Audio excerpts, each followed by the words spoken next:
Hello दोस्तों, हम आपका अपनी यूट्यूब चैनल एग्ज़ाम डेज पर स्वागत करते हैं। तो डेली की तरह शाम 5 बजे स्पेशल वीडियो आपके लिए आ जाती है। तो आज हमारी चर्चा है भारतीय संविधान में भारत का महान्यायवादी यानी कि attorney general of India.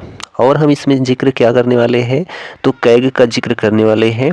CAG यानी कि भारत का नियंत्रक एवं महालेखा परीक्षक, जिसको controller and auditor general of India कहा जाता है। और इसमें हम क्या जिक्र करने वाले हैं, तो परिसीमन आयोग का जिक्र करने वाले हैं। परिसीमन आयोग का जिक्र करने वाले हैं यानी कि डिलिमिटेशन कमीशन ऑफ इंडिया। ठीक है, इन 3 बिंदुओं की चर्चा इस वीडियो में होने वाली है।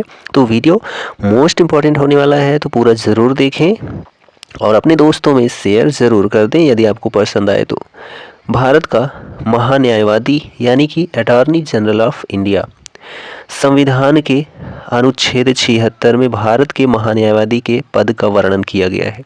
तो यानी भारत का महान्यायवादी कहाँ पर रखा गया है, तो भारतीय संविधान के अनुच्छेद 76 में रखा गया है। ठीक है, महान्यायवादी की नियुक्ति जो है किसके द्वारा की जाती है, तो राष्ट्रपति के द्वारा जो है महान्यायवादी की नियुक्ति की जाती है।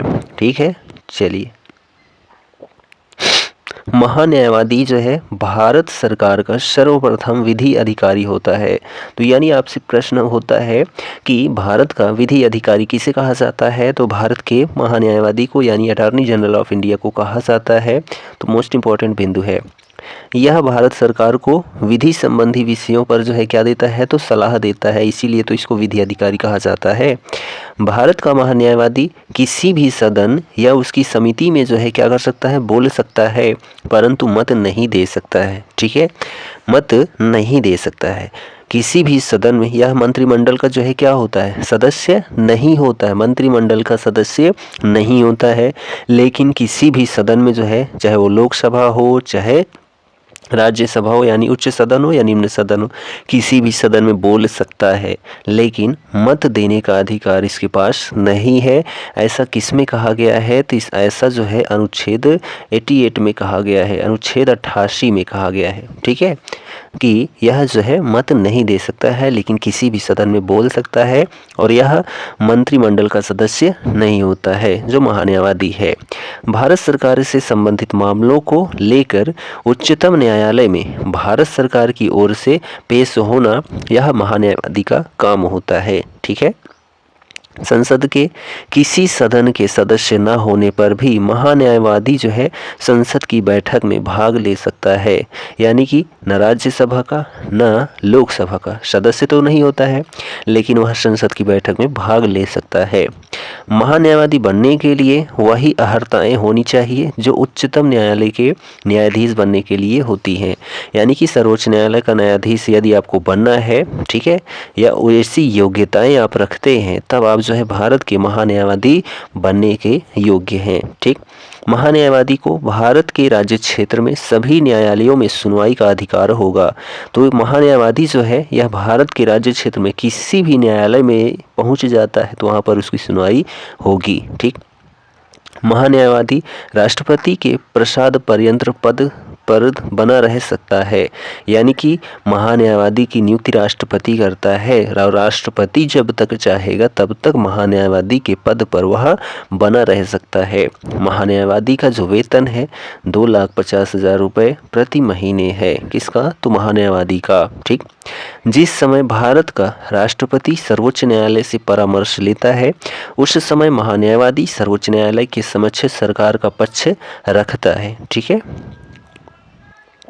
तो यह जो है हमने क्या देखा, महान्यायवादी। ठीक है, अटॉर्नी जनरल ऑफ इंडिया देखा। ठीक, जो अटॉर्नी जनरल ऑफ इंडिया है, इसमें महान्यायवादी को सहायता देने के लिए जो है एक सॉलिसिटर जनरल को, ठीक है, एक सॉलिसिटर जनरल को नियुक्त किया जाता है, और 2 अतिरिक्त सॉलिसिटर जनरल भी नियुक्त किए जाते हैं। किसकी सहायता के लिए, तो महान्यायवादी की सहायता के लिए। ठीक है, एक प्रमुख रूप से और 2 अन्य रूप से जो है सॉलिसिटर जनरल नियुक्त किए जाते हैं। ठीक, अब यहाँ पर हम देख लेते हैं, ये तो भारत सरकार का जो है महान्यायवादी है। ठीक है, भारत सरकार का यानी कि राष्ट्र लेवल पे।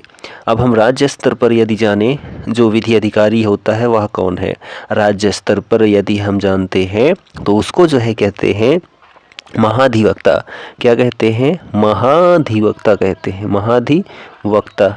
ठीक है, यह जो महाधिवक्ता होता है यह राज्य स्तरीय होता है और जो महान्यायवादी होता है यह केंद्र स्तरीय होता है।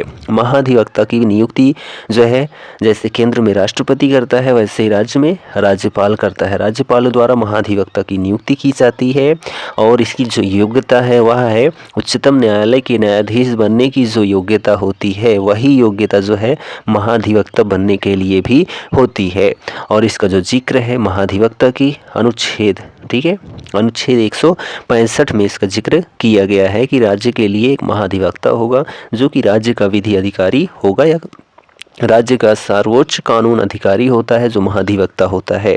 और नियुक्ति जो है राज्यपाल द्वारा की जाती है और उच्च न्यायालय के न्यायाधीश बनने की जो योग्यता है वही महाधिवक्ता की भी योग्यता होती है और यह राज्यपाल के प्रसाद पर्यंत तक बना रह सकता है। कौन? जो राज्य का महाधिवक्ता होता है। ठीक है, चलिए अब हम यहाँ पर देखने वाले हैं नियंत्रक महालेखा परीक्षक, जिसको जो है कैग कहते हैं। क्या कहते हैं? कैग कहते हैं, यानी कि controller and auditor general of India. Controller and auditor general of India CAG का पूर्ण रूप होता है। ठीक है, यानी नियंत्रक महालेखा परीक्षक। ठीक, तो देखिए जो कैग है, ठीक है, कैग नियंत्रक एवं महालेखा परीक्षक जो है इसका जो जिक्र किया गया है ना, भारत के संविधान के अनुच्छेद 148 से लेकर 151 तक में जिक्र किया गया है। नियंत्रक महालेखा परीक्षक की नियुक्ति जो है राष्ट्रपति के द्वारा की जाती है, जिसका जिक्र अनुच्छेद 148 में है। किसमें है? अनुच्छेद 148 में है। ठीक है, सार्वजनिक धन का संरक्षक जो है नियंत्रक महालेखा परीक्षक को कहा जाता है, यानी कि जो सार्वजनिक संपत्ति है, ठीक है, सार्वजनिक धन है, इसका संरक्षण कौन करता है? तो इसका संरक्षण जो है कैग यानी कि नियंत्रक महालेखा परीक्षक करता है।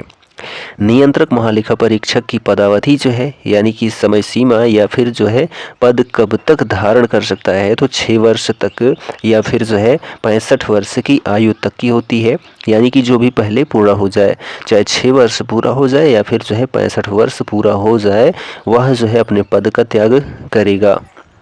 नियंत्रक महालेखा परीक्षक अपना त्याग पत्र किसको दे सकता है? तो राष्ट्रपति को दे सकता है, क्योंकि राष्ट्रपति के द्वारा ही इसकी नियुक्ति होती है। ठीक है, नियंत्रक महालेखा परीक्षक को संसद के दोनों सदनों के समावेदन पर जो है हटाया जा सकता है। ठीक है, संसद के दोनों समावेदन पर नियंत्रक एवं महालेखा परीक्षक को हटाया जा सकता है। नियंत्रक महालेखा परीक्षक और उसके जो है कर्मचारियों के वेतन संचित निधि के, ठीक है, भारत की जो संचित निधि है उस पर भारित होता है, यानी संचित निधि से दिया जाता है। संघ और राज्य दोनों स्तरों की समस्त वित्तीय प्रणाली का नियंत्रक जो है नियंत्रक महालेखा परीक्षक ही करता है। संघ और राज्य दोनों स्तरों की जो समस्त वित्तीय प्रणाली है उसका नियंत्रण जो है कैग के द्वारा ही किया जाता है। नियंत्रक महालेखा परीक्षक के जो है अन्य कार्य क्या हैं? तो भारत और प्रत्येक राज्य एवं संघ शासित क्षेत्र की जो संचित निधि है से व्यय की संपरीक्षा करता है, यानी क्या व्यय हो रहा है उसका जो है निरीक्षण करता है। कौन? कैग। संघ और राज्यों की आकस्मिक निधि एवं जो है लोक लेखाओं से व्यय की संपरीक्षा करता है। संघ और राज्य के विभागों द्वारा किए गए सभी व्यापार और विनिर्माण की संपरीक्षा करता है। यह देखना कि संसद द्वारा दी गई राशि का व्यय विधि के अनुसार हुआ है कि नहीं हुआ है, यह भी कैग की निगरानी है। ठीक है, कैग का कार्य है। नियंत्रक महालेखा परीक्षक के प्रतिवेदन की जांच लोक लेखा समिति करती है। ठीक है, नियंत्रक महालेखा परीक्षक के प्रतिवेदन की जो जांच है ना वो कौन करता है? तो लोक लेखा समिति करता है। वह केंद्र सरकार के लेखों से संबंधित रिपोर्ट जो है राष्ट्रपति को देता है, जो कैग होता है। वह राज्य सरकार के लेखों से संबंधित रिपोर्ट जो है राज्यपाल को देता है, यानी केंद्र से संबंधित है तो राष्ट्रपति को रिपोर्ट देता है और राज्य से संबंधित है तो राज्यपाल को देता है। वह संसद की लोक लेखा समिति के मित्र और मार्गदर्शक के रूप में कार्य करता है। कौन? जो कैग होता है। ठीक, अब यहाँ पर हम देखने वाले हैं परिसीमन आयोग। परिसीमन आयोग, ठीक है, जिसको क्या कहते हैं, तो डिलिमिटेशन कमीशन ऑफ इंडिया कहते हैं। क्या कहते हैं? डिलिमिटेशन कमीशन ऑफ इंडिया, यानी कि परिसीमन आयोग, भारत का परिसीमन आयोग। ठीक, भारतीय संविधान में परिसीमन आयोग के संबंध में कोई स्पष्ट निर्देश नहीं दिया गया है। क्या नहीं दिया गया है? कोई स्पष्ट निर्देश नहीं दिया गया है। अनुच्छेद 82 में प्रत्येक जनगणना की समाप्ति पर लोकसभा एवं राज्यसभा के निर्वाचन क्षेत्रों के विभाजन एवं पुनः समायोजन का कार्य संसद द्वारा विहित अधिकारी द्वारा किए जाने का प्रावधान है। ठीक है, तो जो परिसीमन आयोग है इसका संबंध किससे है? तो निर्वाचन आयोग से है। ठीक, भारत के 42वें संविधान संशोधन अधिनियम द्वारा संविधान के अनुच्छेद 82 में संशोधन करके परिसीमन पर वर्ष 2000 तक के लिए रोक लगा दी गई थी। भारत के 84वें संविधान संशोधन अधिनियम 2001 के द्वारा संविधान के अनुच्छेद 82 और 170 दिन की शर्तों में संशोधन किया गया है, जिसके अनुसार देश में लोकसभा एवं विधानसभा की सीटों की संख्या में वर्ष 2026 तक कोई भी वृद्धि या फिर कोई कमी नहीं की जाएगी। 2026 तक, ठीक है, लोकसभा एवं विधानसभा की सीटों में। परिसीमन आयोग में देश के मुख्य निर्वाचन आयुक्त सहित सभी राज्य एवं केंद्र शासित प्रदेशों के निर्वाचन आयुक्त इस आयोग के सदस्य होते हैं। ठीक, वर्तमान में भारत में गठित 4 परिसीमन आयोग निम्न है, यानी कि वर्तमान में जो है परिसीमन आयोग की संख्या कितनी है? तो जो है 4 है। ठीक, परिसीमन आयोग 1952 है, परिसीमन आयोग 1962 है, परिसीमन आयोग 1973 है, परिसीमन आयोग 2002 है। ठीक, तो 1952, 1962, 1973 और 2002 ये 4 परिसीमन आयोग हैं। ठीक है, 52, 62, 73 और 2002। ठीक, परिसीमन आयोग 2002 का गठन जो है 12 जुलाई 2002 को न्यायमूर्ति कुलदीप सिंह की अध्यक्षता में किया गया था तथा इस आयोग की सिफारिशों को केंद्रीय मंत्रिमंडल ने 10 जनवरी 2008 को स्वीकृति प्रदान की थी। ठीक है, परिसीमन आयोग जो 2002 है, 12 जुलाई 2002 को न्यायमूर्ति कुलदीप सिंह की अध्यक्षता में किया गया था गठन। ठीक है, और आयोग की जो सिफारिशें हैं उसको केंद्रीय मंत्रिमंडल ने 10 जनवरी 2008 को स्वीकृति प्रदान की थी। नए परिसीमन आयोग, ठीक है, नए परिसीमन से लोकसभा में आरक्षित सीटों की संख्या बढ़ गई है। ठीक है, अब 2026 के बाद ही कोई जो है निर्णय हो सकता है।